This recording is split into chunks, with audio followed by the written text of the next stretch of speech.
انسان جب زندگی کے امتحانوں سے گزر کر پتھر ہو جاتا ہے تو کوئی دل دکھا بھی دے تو برا نہیں لگتا۔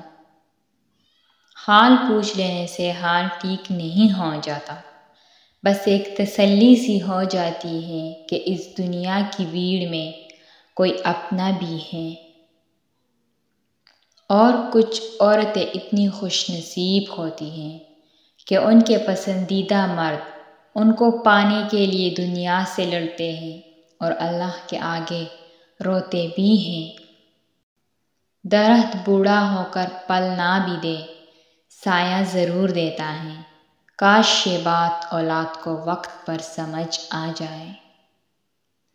کسی کو ناراض کر کے اور کسی سے ناراض ہو کے نہیں سونا چاہیے۔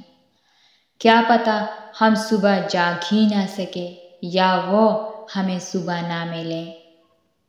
جب کسی کی کمی محسوس ہونے لگے تو سمجھ جاؤ زندگی میں اس کی موجودگی بہت گہری ہونے والی ہے۔ دنیا کی خوبصورت ترین چھت باپ ہے۔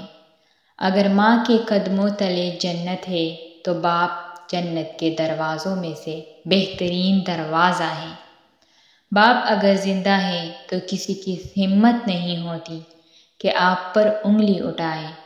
خود کیسے بھی گزارا کر لے لیکن لہو بیچ کر تمہاری خواہشیں خرید لاتا ہے۔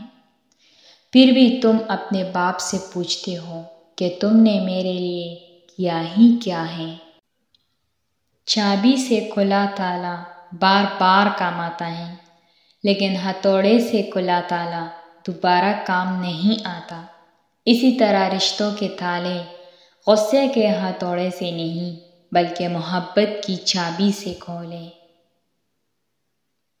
اگر ہارا ہوا انسان ہارنے کے بعد بھی مسکرا دے تو جیتنے والا اپنی جیتنے کی خوشی کھو دیتا ہے۔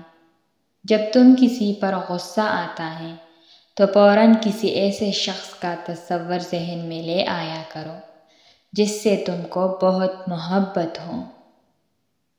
غم آدمی کو عقل مند بنا دیتا ہے۔ دولت دنیا کی ہو یا ایمان کی، جتنی بڑھتی جائے گی اتنی نیند کم ہوتی جائے گی۔